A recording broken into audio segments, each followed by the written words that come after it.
അതെ. മുടിയാരോ വെട്ടിയേ? മുടിയോട് വെട്ടിയേ? അത് ചേച്ചി തന്നെയല്ലേ വെട്ടിയേ? അല്ലല്ല, നോടൊന്നും പറയണ്ട. ഞാൻ ചെയ്തതൊക്കെ എനിക്കറിയാം. ആരോ വെട്ടിയേ? അപ്പുറത്തെ വീട്ടിലെ കനകേച്ചി. എന്താ വേണ്ടേ? ത്രെഡ് ചെയ്യണം. ആളെന്റെ ബാക്കിട്ട് നിക്ക്. ഇന്ന് കുറച്ച് തിരക്കുണ്ട്. മുടിയൊക്കെ വെട്ടി നശിപ്പിച്ചിട്ടുണ്ടല്ലോ. ഞാൻ എന്റെ ഓരോ ക്ലയന്റിനോടും പറയാറുള്ളതാ, ആ കനകയുടെ പോയി മുടി വെട്ടല്ലേന്ന്.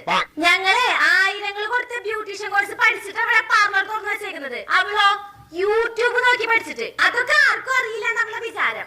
മുടി വെട്ടിയത് നന്നായിട്ടുണ്ടല്ലോ.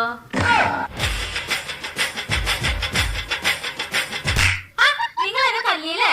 എന്താണ്? ഞാൻ കനകയുടെ അവിടെ മുടി വെട്ടിയതിന് നിങ്ങൾ പകരം വീട്ടാല്ലേ? നിങ്ങൾ എവിടെ പോയി മുടി വെട്ടിയാലേ എനിക്കെന്താ? അവളെ ഇപ്പൊ ഫീൽഡിൽ വന്നോളോ. ഞാൻ ഇവിടെ വന്നിട്ട് 8 വർഷമായി. 8 വർഷം.